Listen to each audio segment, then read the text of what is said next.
TV Câmara, Campinas. Olá, e nós voltamos ao vivo aqui no seu canal 39.3, canal 4 da NET 9 da Vivo Fibra, porque vai começar a primeira reunião extraordinária da mulher, presidida pela vereadora Mariana Conte. Hoje nós teremos aí a presença de Yara Belelli, que é doutora em Ciências Sociais pela Unicamp, pesquisadora do Núcleo de Estudos de Gênero e docente de pós-graduação em multimeios do Instituto de Artes da mesma universidade, e o tema a ser discutido é violência de gênero e redes sociais. Fique agora então com a reunião presidida pela vereadora Mariana Conte. Boa tarde a todas e todos que estão acompanhando pela TV Câmara, pelas redes sociais. A gente dá início então a primeira reunião extraordinária remota da Comissão da Mulher. É uma reunião que nós estamos realizando nesse sistema remoto, seguindo então aí os protocolos necessários nesse momento de isolamento social e em relação aos cuidados à pandemia. A reunião de hoje a gente está trazendo um tema que é um tema muito contemporâneo, um tema necessário no momento que nós estamos vivendo, que é o tema da violência de gênero e mídias sociais. E, para tanto, eu convidei a professora Yara Belelli, que gentilmente aceitou o convite, a professora Yara Belelli, que é feminista, doutora em Ciências Sociais pela Unicamp, pesquisadora do Núcleo de Estudos de Gênero, PAGU, da Unicamp, docente da pós-graduação em multimeios do Instituto de Artes, também da Unicamp. A Yara, que tem uma pesquisa longa e muito fundamentada no tema das mídias sociais, e então a gente trouxe aí, né, para a gente ouvir essa pessoa que está fazendo, né, uma pesquisa, que está estudando essa questão. Para começar, antes de eu passar a palavra para a professora Yara, eu gostaria de fazer uma breve contextualização do trabalho da Comissão da Mulher e o porquê desse tema aparecer nesse momento. Na verdade, a Comissão da Mulher, nós temos discutido e temos tomado iniciativas em relação à prevenção e o combate à violência de gênero aqui na cidade de Campinas.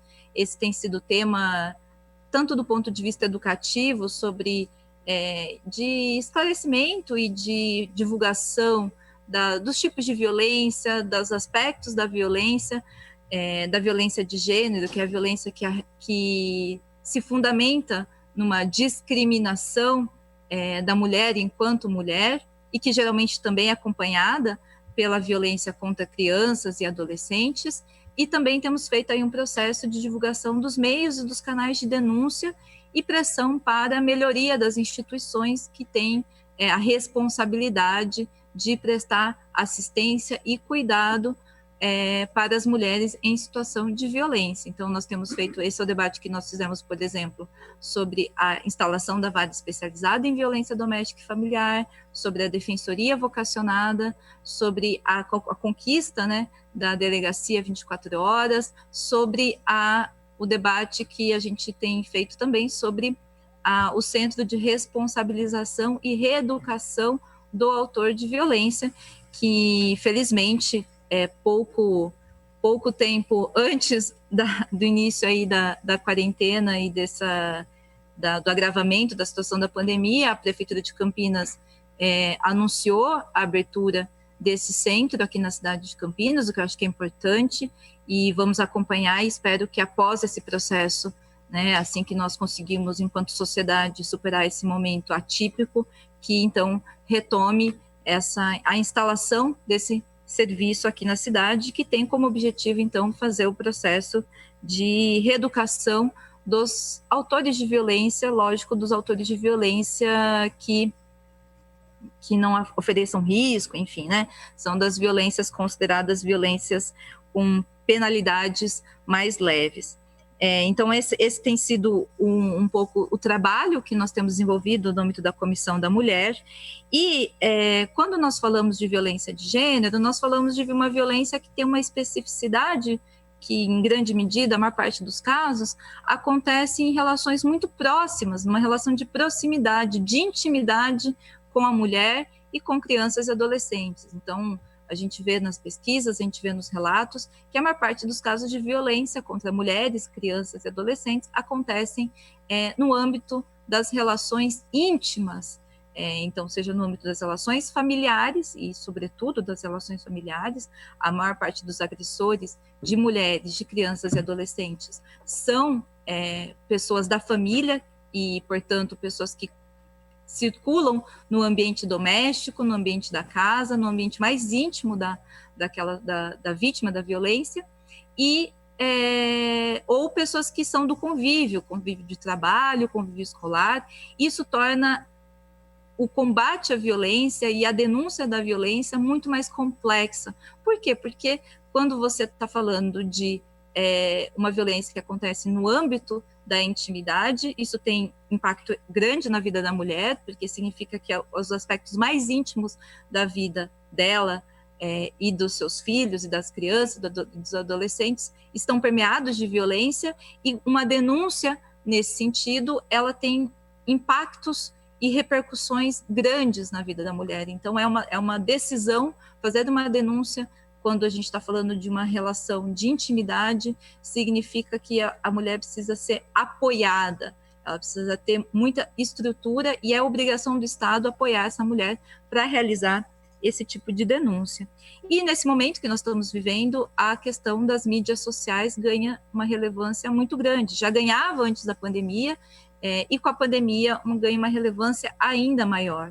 Na verdade, a gente sabe que com o momento da pandemia e por conta do isolamento social, a gente tem visto o crescimento dos casos de violência doméstica familiar. Muitas mulheres estão em isolamento, em confinamento com os seus agressores, e um dos aspectos dessa violência é o controle das relações que a mulher estabelece.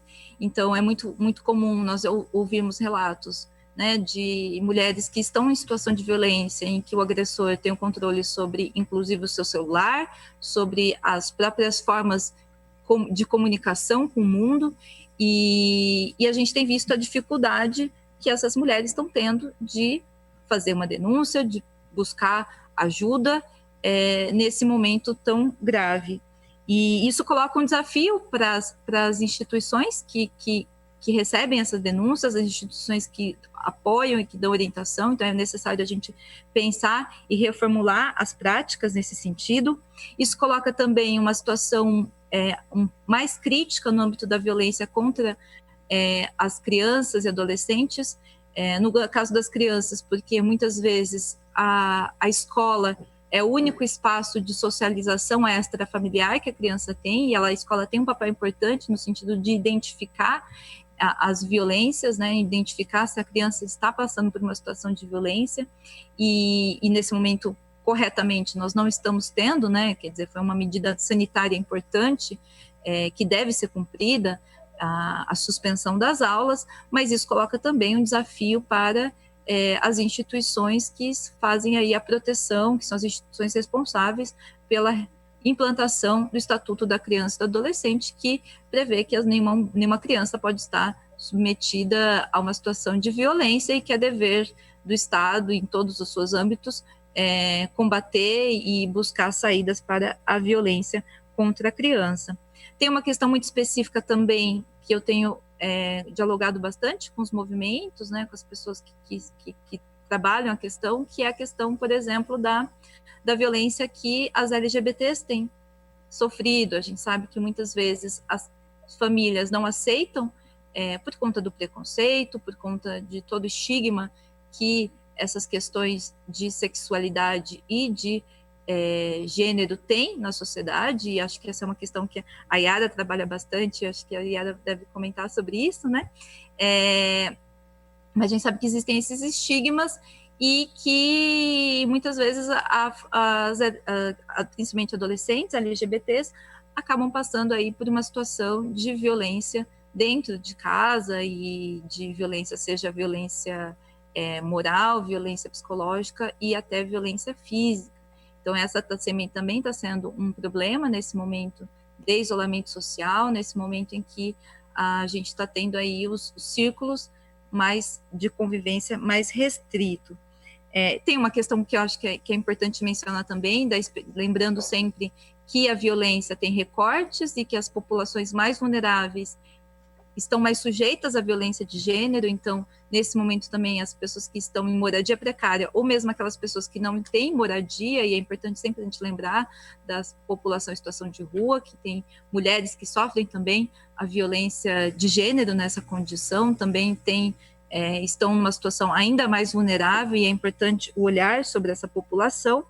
Mas as mídias sociais, nesse contexto, elas ganham importância no sentido de, seja como canais de denúncia, e isso a gente tem visto alguns movimentos que têm surgido muito espontaneamente, até de denúncias de casos, situações de violência, mas é importante que as instituições, então, estejam adaptadas, estejam se adaptando a esse cenário para que essas denúncias que aconteçam nas redes sociais, que a gente possa incorporar, institucionalizar e dar meios para dar vazão a essas denúncias, e também para que os próprios canais de denúncia estejam adaptados para esse momento que as relações pessoais, né, diretas e imediatas, estão prejudicadas. Então é importante a adaptação dos canais de denúncia nesse sentido.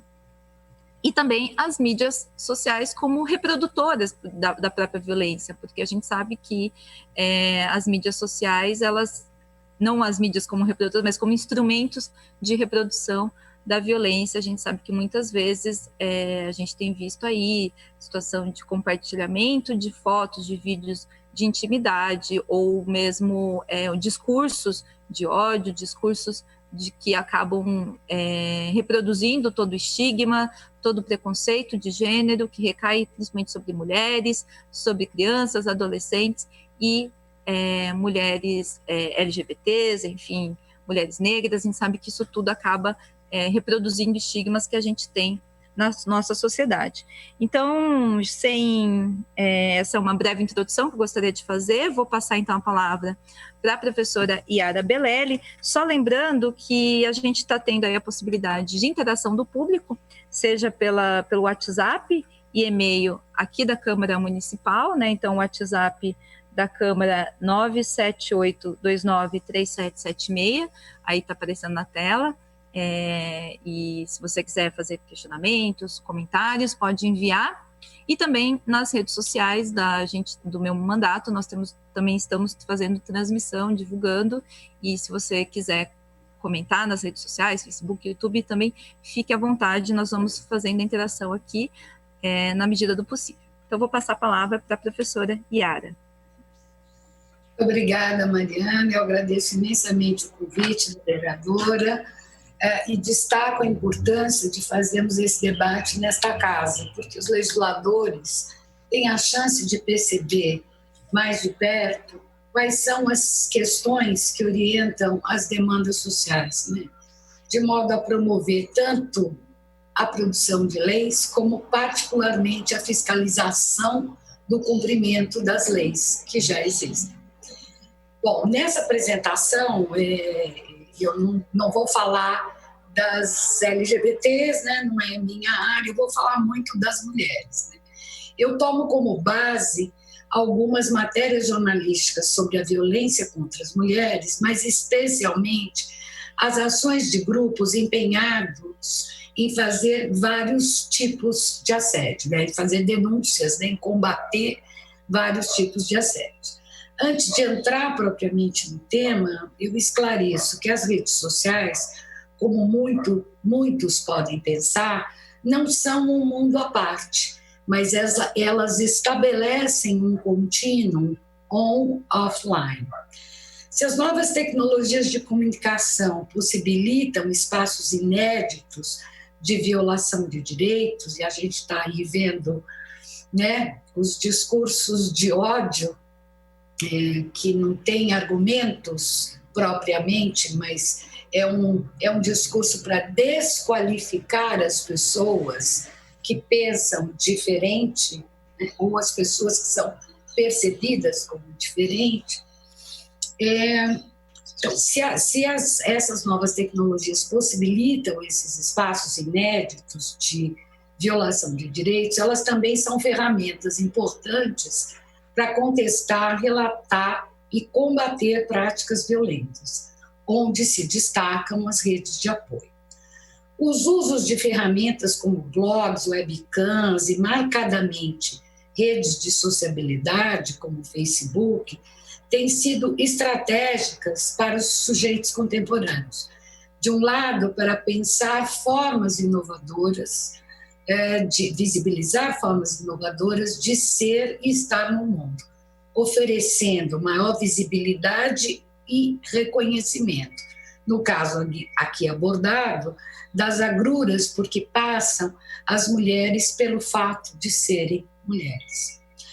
Acompanhei o material das jovens mulheres que vivem abuso, assédio sexual no hashtag #ExposedCampinas, um movimento criado no Twitter que tem 5.993 seguidoras, cujos depoimentos podem ser acessados em várias cidades brasileiras, adicionando o nome da cidade que você quer acessar.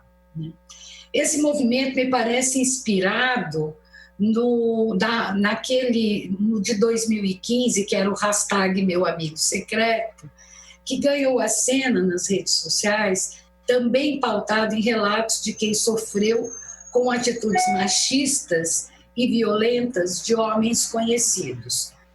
Podiam ser parte da família ampliada, parte do núcleo familiar, parte da família ampliada, ou mesmo parte de um grupo de trabalho, um grupo de escola, universidade, faculdade, ou mesmo escolas ainda do ensino médio, como me parece que são esses depoimentos que eu analisei.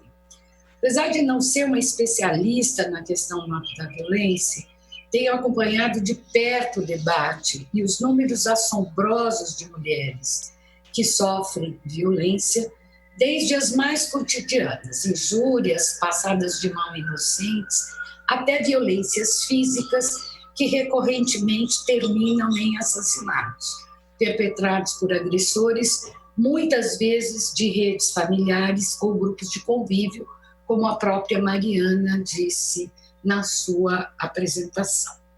Em 2017, o assédio foi o 26º assunto mais comentado na internet.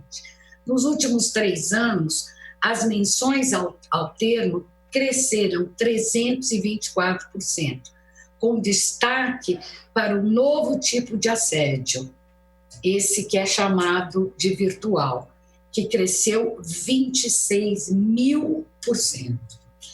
Esses números são importantes e absolutamente necessários para a gente pensar em políticas públicas de combate a essas violências.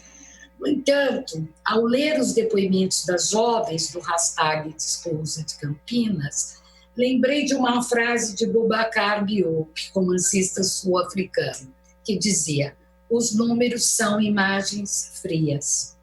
Os depoimentos ativaram em mim a imaginação, e acho que ativam em muitos, a imaginação sobre os profundos traumas e cortes na carne produzidos nos corpos dessas jovens mulheres. Mas vai além. Ao ler a descrição do sofrimento ante ofensas, inocentes passadas de mão, entre aspas, nos leva a compreender como essa prática violenta aponta para o lugar das mulheres na sociedade. Inclusive, às vezes, como elas próprias se pensam ou com o que se pensa delas.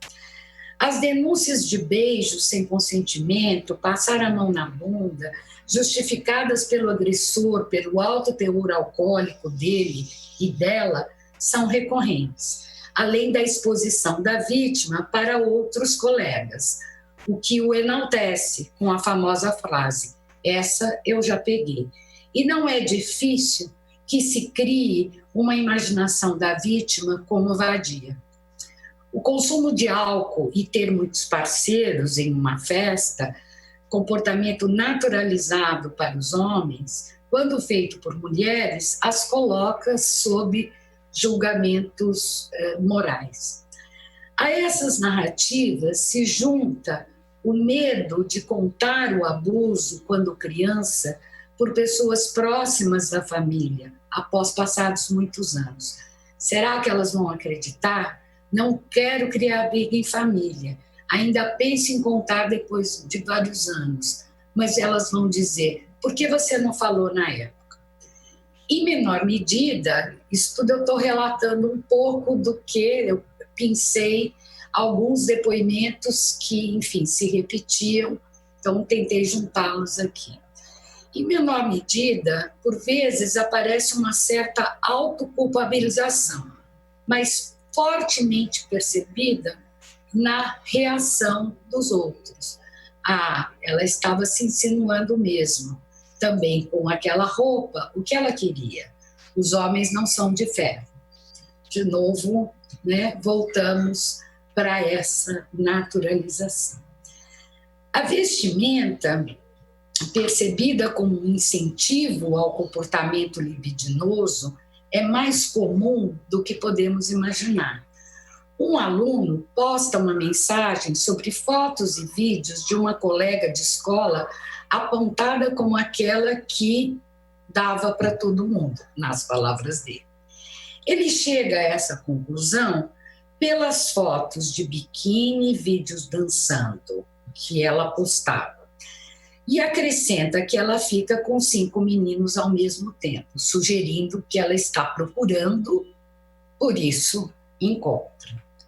Adora se exibir, aciona moralidades que reforçam a ideia dos lugares apropriados para as mulheres no exercício de sua sexualidade. Expô-la mais parece uma fórmula de manter essa posição de recatada como um tipo de feminilidade correto. Uma exposição, né, que não causa qualquer comoção ou empatia, mesmo quando elas vêm a público denunciar os agressores.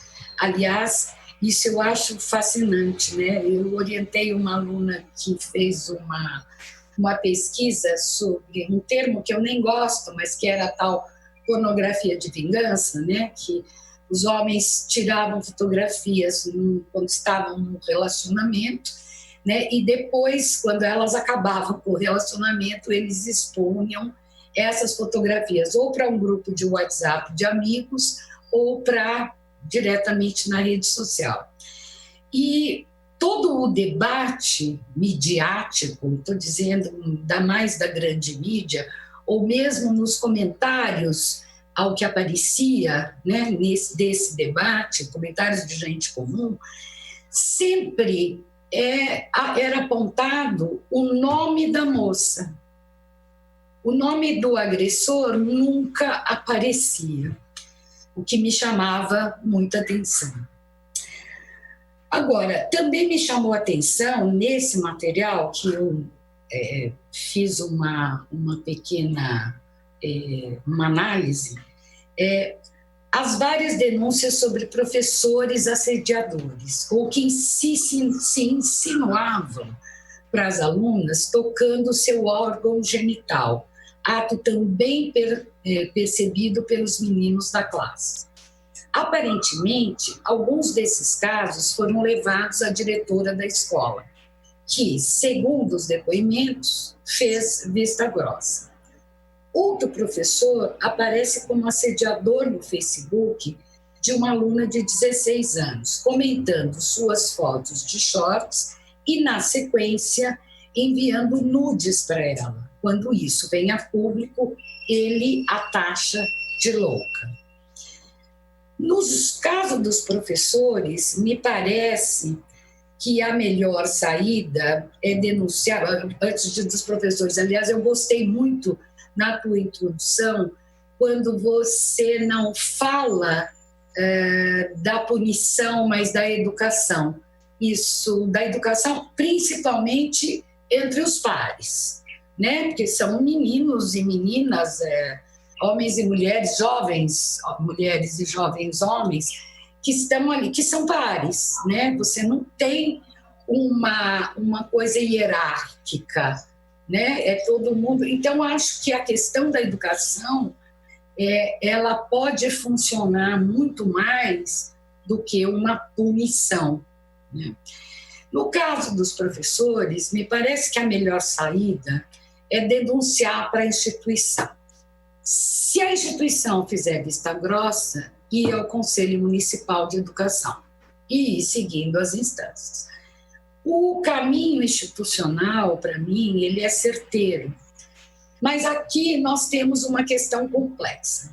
Vários comentários de notícias que propõem este debate colocam a necessidade da apresentação de provas. O número de denúncias de casos de assédio é subnotificado, exatamente porque as próprias vítimas entendem que seria a palavra delas contra deles. Um depoimento feito ao hashtag Exposed de Campinas denuncia um professor que fazia piada com as meninas, xingava. Aí, de fato, era a palavra dela contra dele, exceto se ela tivesse testemunhas, se tivesse um grupo de meninas que pudesse atestar e fazer uma reclamação do professor. Mas este mesmo professor, segundo o depoimento, publicou posts fazendo apologia do estupro, seguido de uma foto com os dizeres: se mulher estivesse lavando louça em casa, ela não seria estuprada, considerando isso como um meme engraçado. Isso é uma prova cabal, né? É uma prova cabal que pode ser levada ao Conselho, primeiro à diretoria da escola, depois ao Conselho Municipal de Educação e seguir os trâmites dos caminhos do judiciário. Mas com uma coisa dessa, eu acho que a própria escola já pode, no mínimo, suspender este professor por um tempo. A menina contesta isso no mesmo post que ela faz contando essa narrativa, narrando esse episódio, e ela contesta dizendo, falando do seu próprio estupro dentro do ambiente familiar, o que temos visto em muitos relatos de pesquisa, ou seja, ela contesta essa frase do cara a partir da sua própria vivência. Ela foi estuprada dentro de casa, ou seja, a casa não protege. O que este senhor aparenta, né? Se esse post existe de fato e tal, né? O que ele está sugerindo é um comportamento, né? Porque ele próprio deve saber que a casa não protege nem mulheres nem crianças de abuso, de assédio e de uma violência. A saída institucional, ainda que possa ser mais demorada e difícil, é uma forma também de não transformarmos as redes sociais em tribunais de inquisição, usando denúncia, por vezes, mais circunstanciais, mas juntar testemunhas de atos, ações e mesmo ideias que desvalorizam as mulheres na sociedade, né? E essa desvalorização, para mim, é um caminho certeiro que vai acabar na perpetração de outro tipo de violência, né? E que pode, de fato, levar à morte. Tradicionalmente ligada ao espaço privado doméstico, a mulher que se exibe ou é exibida, muitas vezes é desprestigiada na vida social, tendo a sua decência questionada no espaço público. Desse modo, os discursos normativos e violentos que hierarquizam tipos de feminilidade, colocando em polos opostos dignas, indignas, decentes, indecentes, retomam a clássica dicotomia entre divinas e impuras. Para além de colocar em risco a segurança de certos grupos de pessoas, a violência mantém e reproduz formas de pensar.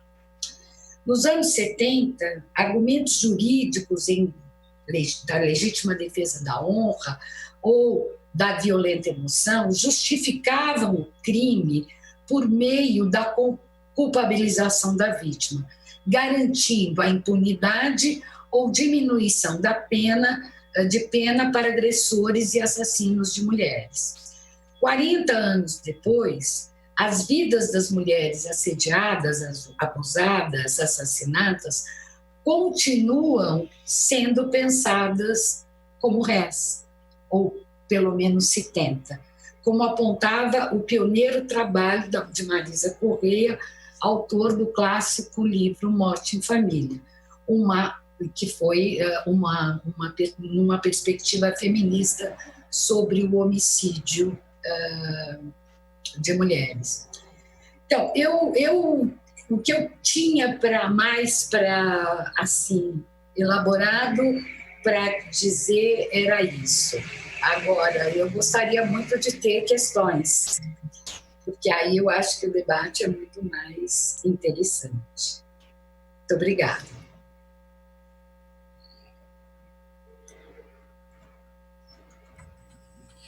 Bom, obrigada, Yara, por essa exposição, né, por essas considerações iniciais. Acho que é importante falar, a Yara falou bastante aqui, né, desse movimento que é próprio da internet, né, o Exposed, que inclusive foi bem noticiado pela mídia, né, que esse conjunto de denúncias de assédio e violências que partiram principalmente de mulheres muito jovens e que tem sido uma tendência, porque não é o primeiro movimento que isso acontece. Então a Yara citou, né, o meu amigo secreto, eu lembro daquele também meu primeiro agressor, que também era uma hashtag, né, então a gente vê que as mídias sociais têm sido, então, esse espaço aí de expor e de denunciar, e aí o grande desafio que está colocado, né, para todas as instituições é como que a gente, é exatamente isso que a Yara mencionou, como que as instituições lidam com essa situação, né, tanto no sentido de é necessário dar respaldo, porque nós sempre temos essa situação como esse estigma que pesa sobre as mulheres acaba deslegitimando a sua palavra, então a culpabilização nela, ela mereceu, ela fez porque ela quis, né? Quer dizer, ou ela está mentindo, ela é louca. Isso sempre aparece toda vez que nós tratamos e discutimos situações de denúncia de violência. Então, primeiro, para dar respaldo nesse sentido, então dizer que o problema da violência e dessa discriminação de gênero, ela é amplo e complexo na sociedade, e é importante que a sociedade ouça as mulheres, que a sociedade é necessário combate a esse estigma que pesa sobre as mulheres e essa eterna culpabilização da mulher pela situação que ela sofre, sobretudo que a gente consiga dar canais exatamente de como as instituições devem agir com essa situação, né? Com essa consideração que a Yara fez, que eu acho muito importante, muito pertinente, de não transformar a rede social num tribunal, porque na verdade não é. A gente sabe que existem injustiças, né? E se a gente não tem, não é a punição é uma situação que deve passar por canais, enfim, de ampla defesa e tudo mais. Mas, ao mesmo tempo, como que a gente faz isso numa sociedade que tradicionalmente aceitou a violência, porque é essa questão que nós estamos falando, a gente é de uma sociedade em que a violência contra a mulher, nas suas múltiplas formas, tem sido, ao longo da nossa história, naturalizada e tem sido aceita pela sociedade, né? A sociedade, ela olha e legitima muito das violências que passa mulheres, crianças e adolescentes. Então, esse é o grande desafio, né? O desafio de como que as instituições lidam com isso, como que a gente consegue porque eu acredito, e aí eu, né, já vou voltar assim, não sei se nós temos alguma outra questão que chegou pelo WhatsApp, não, mas eu queria até, né, aqui dialogando com a Yara, falar sobre a questão da prevenção, porque uma do acúmulo que o movimento feminista, que a luta das mulheres teve ao longo da história, é da importância de você fazer prevenção. Quer dizer, você não lidar... É claro que a gente precisa lidar com as situações individuais e dar espaço, dar canais para que essas mulheres, meninas, possam realizar denúncias, institucionalizar essas denúncias e ter políticas para que essas denúncias sejam tratadas da forma correta e necessária. Ao final daqui do nosso evento, eu também vou colocar aí alguns canais possíveis que a gente tem de denúncias, vou mencionar alguns órgãos que são possíveis de se fazer denúncia, e nós vamos publicar também nas redes sociais. Então, é importante que a sociedade conheça quais são os canais de fazer essa denúncia. Mas, para além disso, como que as instituições também trabalham isso do ponto de vista da prevenção, né? Então, a Yara colocou essa questão do ambiente, por exemplo, da escola, que é uma situação em que você tem violência entre pares, né? Essa situação de violências, assédios entre alunos, e aí não sem uma relação hierárquica, mas, infelizmente, nós também temos muitos casos de violência que se baseia nessa relação hierárquica, né?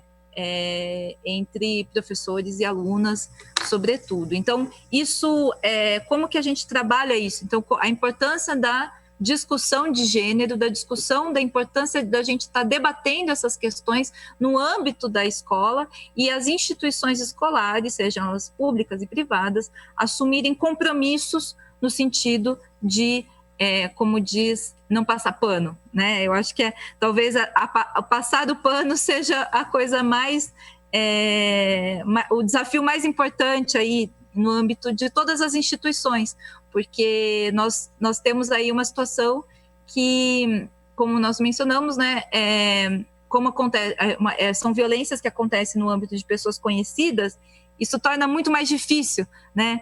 Então, eu queria voltar aí para a Yara, né, que se a Yara pudesse comentar essa questão, né, de como é difícil você fazer essa denúncia no âmbito de pessoas que têm relações de proximidade, relações de convivência, como que isso é percebido por essas pessoas, como que muitas vezes você tem formas de que essa denúncia não seja, digamos assim, colocada como pública, você tem formas muito de esconder, estratégias de passar o pano, e como que a gente pode pensar, então, essa forma de fazer prevenção, né? Prevenção, as instituições estarem prevenindo a violência, né? Então, seja por formas de debate, compromissos das instituições. Então, eu queria colocar essa questão para a Yara. Eu queria voltar justamente na questão das instituições, porque quando você falava, né, na questão da gente reeducar, né, ou educar esses jovens, ou chamar a atenção desses jovens para essas questões, né, mostrando que isso não é da natureza dele, né, não é da natureza dele passar a mão numa menina ou beijar uma menina sem o consentimento dela, né? Isso faz parte de um comportamento que de alguma forma, enaltece, né? Quantas você pegou, quantas você passou a mão, ou com quantas você ficou. Acho que isso é importante. Agora, a educação da própria instituição também tem que ser mirada. Por quê? Eu vou te contar um caso, por exemplo. Mais ou menos, acho que foi por volta de 2015, 2014, teve tiveram muitas denúncias na USP de Ribeirão Preto, na Faculdade de Medicina, por conta da calorada. Essas denúncias também tiveram na USP, na área de letras e tal, também na calorada, onde várias meninas foram e denunciaram abusos, estupros e tal. E eu me lembro de ter visto, eu até falei sobre isso numa palestra já há muitos anos atrás, na época do que aconteceu, que o próprio diretor da Faculdade de Medicina atribuía o comportamento abusivo dos homens ao estado de pouca consciência porque estavam alcoolizados. Quer dizer, a própria instituição tem que ser educada. Isso não é uma justificativa, né? Você não é porque você está alcoolizado que você... Por que as mulheres alcoolizadas, quando estão alcoolizadas, não assediam ou vão e passam a mão na bunda ou, sei lá, em qualquer lugar dos homens? Então, são esses comportamentos naturalizados que, penso eu, deveriam ser discutidos nas próprias instituições, né? E isso eu digo, nas diretorias das escolas, no Conselho Municipal de Educação, no Conselho Estadual de Educação, na própria Câmara, né? Porque vira uma coisa que... Não, mas isso aí, espera, estava todo mundo bêbado, ninguém tem culpa. Não, isso pode levar a traumas físicos e mentais muito importantes para essas mulheres. E elas próprias, muitas vezes, podem achar que, bom, né, os homens são assim mesmo. Não, os homens não são assim. Isso é o que está posto, mas tem que ser deposto de alguma maneira. Então, acho que as mesmas instituições, não é só o educar os alunos, né? Tenho até a impressão, mas isso é só um feeling, não tenho pesquisa para afirmar isso, é um feeling que os próprios alunos, em algum momento, estão se dando conta, né, que esse arrobo de dizer eu sou homem, eu posso tudo, as meninas já têm se afastado desse tipo. Então, essa é uma educação que se dá ali, né, entre os pares e, bom, tá, acho que isso ajuda. Agora, quando você vai para uma relação de poder mesmo completamente desigual, né, hierárquica, você tem o professor, a diretora, né, o conselho. Aí, todos esses têm que estar afinados. E se esse professor, que supostamente fez um post fazendo uma apologia ao estupro, se ele não se dá conta, e pelo visto ele não se dará conta tão cedo, aí sim, ele só vai se dar conta mediante punição, ou suspensão, ou demissão, ou sei lá o quê, mas algo tem que ser feito para que isso não aconteça, né? Para que isso não seja mais... Porque isto é uma prova. É muito diferente de alguém... Por exemplo, estava me lembrando de um outro caso, que hoje de manhã uma amiga me fez lembrar. Um outro caso, lembra de uma escola, de um casal em São Paulo que foram acusados de pedófilos. Bom, eles tiveram que fechar a escola, os pais saíram e tal. Ninguém sabe de onde veio aquela acusação. Sofreram o processo e, ao final, aquilo era um termo que está bem na moda, era uma fake news. Então, a gente também tem que se dar conta do que permite esse ambiente das redes sociais, né? Eu não estou dizendo que as meninas estão inventando coisas. não é isso. Mas, às vezes, a denúncia é uma coisa circunstancial. Ou mesmo a denúncia existe, aconteceu, mas a prova, né, dizendo, olha, eu digo que ele fez, ele disse que eu estou louca, que ele nunca fez isso. Como é que você leva isso para as instâncias? Aí fica mais difícil, né? Então, um conselho para as meninas seria, bom, e o cara está fazendo isso, junta mais gente, amigas, que possam ver o que ele está fazendo. Porque aí não é uma palavra contra a outra, são várias pessoas que estão vendo. Teve um caso que os próprios meninos também viram e foram falar sobre esse cara que ficava manipulando os seus órgãos genitais dentro da sala de aula, né? E olhando para as meninas. Então, os próprios meninos também viram. Então, é uma coisa que tem que ter umas alianças aí, né? Provas cabais, muitas vezes, elas não existem, né? Uma prova de que o cara te passou a mão na bunda, né? Como é que se adquire essa prova? Agora, se você junta essa passada de mão que só você sentiu e ninguém viu, com outras atitudes que são testemunhadas por vários alunos, esse que manipulava os órgãos genitais, ele também xingava as meninas, depreciava as meninas em sala de aula. Então, isso é uma coisa que as meninas testemunharam e os meninos testemunharam. Então, não é uma questão de que as meninas estão... Então, isso dá um caso, vamos dizer.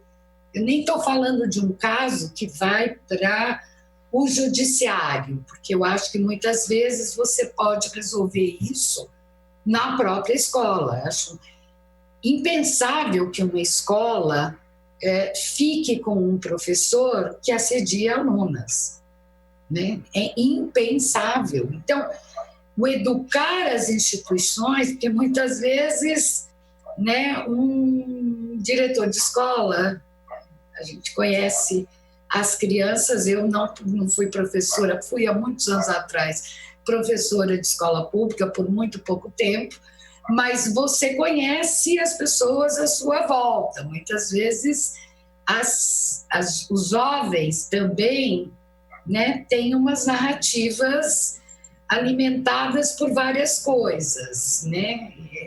E aí os professores ou o diretor pode dizer, não, mas aqui eles inventam muito e tal. Então, é parar com essa coisa de dizer, não, isso é uma invenção. A instituição tem que se responsabilizar por essas meninas e esses meninos. Tem que se responsabilizar. Educação não é só o ensino de matemática, nem de biologia, né? É ensinar como se relaciona também. Ali eles estão aprendendo a como se relacionar. E eu acho que o papel da escola também é coibir esses atos que colocam as mulheres numa posição sempre de inferioridade. Não quer dizer que elas tenham que ser colocadas numa posição de superior, não é isso, mas que fiquem avaliando ou julgando porque usa saia curta, porque tem a botinha da moda, porque pintou o cabelo de vermelho, ou o menino porque tem trejeitos. Isso é um caso muito comum, né, nas escolas, né? Os meninos que parecem mais femininos que sofrem bullying dos meninos e das meninas. Que aqui não é uma questão de sexo, né? Dizer, não, as mulheres todas pensam assim. Não, muitas mulheres, muitas meninas também julgam as suas colegas, né, por conta de um comportamento que elas próprias consideram inadequado. né? E na hora que ela é vítima, muitas dessas meninas também vão julgá-la como ré e não como vítima. Era isso.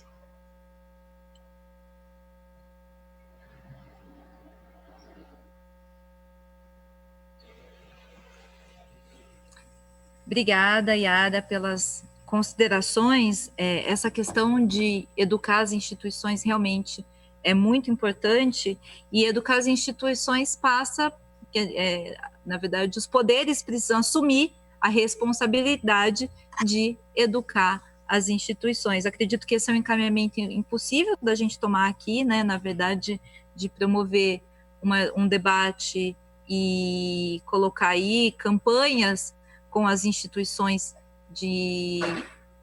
da educação, diálogo com a Secretaria de Educação, no sentido das instituições assumirem o compromisso de levarem à frente e tratarem com seriedade essas denúncias de assédio, de comportamentos depreciativos, dessas múltiplas formas de violência. A gente já está chegando aqui para o final da nossa atividade. Eu só gostaria de falar alguns meios, né, de denúncia, e aí no caso, né, de denúncia ou de orientação para as pessoas que estão nos assistindo, porque a gente sabe que essa política de prevenção é super importante, né? Educar as instituições é super importante para a gente prevenir esses casos, mas quem está sofrendo a violência agora, nesse momento, e muita gente está sofrendo violência nesse momento, né? Precisa saber como e a quem recorrer. Então, a gente sabe, a violência contra a mulher, nós temos aí um sistema nacional, que é o DISC 180, que é importante, que o sistema 180 tanto encaminha a denúncia quanto orienta as mulheres da forma de denunciar. Aqui em Campinas, nós temos o CEAMO, para os casos de orientação e apoio das situações de violência doméstica e familiar. Então, o CEAMO trabalha com 0800 777 1050. Esse é o canal de como recorrer ao CEAMO. É importante dizer que o CEAMO não é um órgão de denúncia, ele é um órgão de orientação e apoio. Aí está passando na tela, obrigada. É um órgão de orientação e apoio, então, até porque, como nós mencionamos, né, fazer uma denúncia, no caso de violência doméstica e familiar, que traz uma série de repercussões, é importante que a mulher esteja apoiada para isso, que ela conheça os seus direitos, que ela esteja ciente dos processos, inclusive dos processos legais, jurídicos. Então, o CEAMO é super importante para esse caso, né, para esse apoio.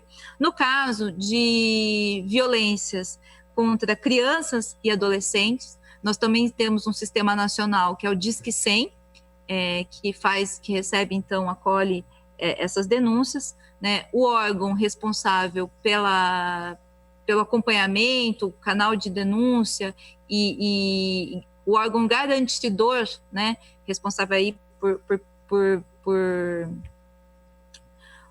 por garantir a implementação do Estatuto da Criança e do Adolescente é o Conselho Tutelar.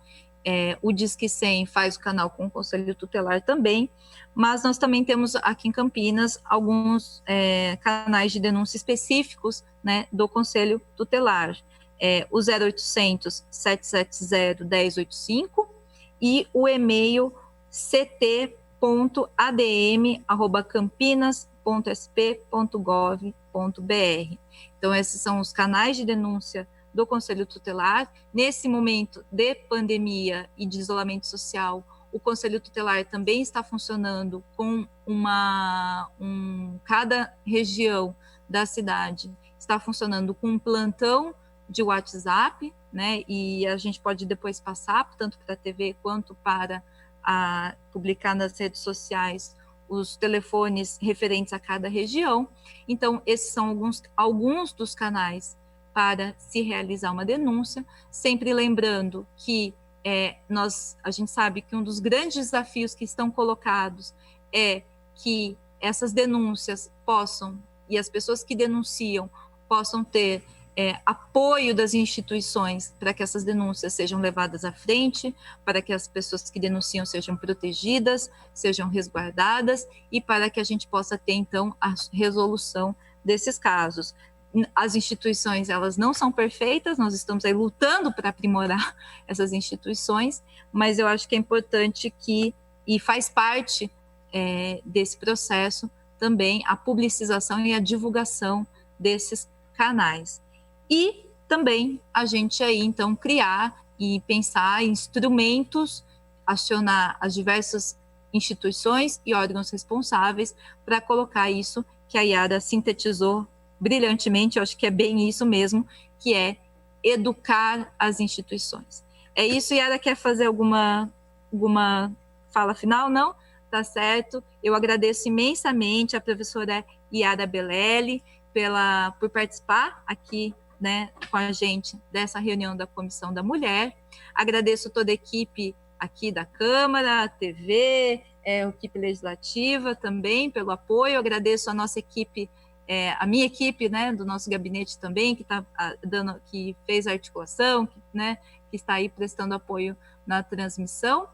E é isso, e desejo a todos uma boa tarde e declaro encerrada, então, a reunião da Comissão da Mulher. Volta aqui do estúdio ao vivo, falando aí sobre a reunião da Comissão da Mulher, que, como você pôde ver, discutiu as relações da violência, inclusive na internet, com a especialista da Unicamp, que falou sobre este tema. E amanhã, durante os nossos boletins diários, você acompanha justamente um resumo do que foi essa discussão. Lembrando também que ela está disponível para você assistir novamente no youtube.com/TV Câmara Campinas e também no Facebook da TV Câmara Campinas. Eu fico por aqui e você continua com a nossa programação. Uma boa tarde.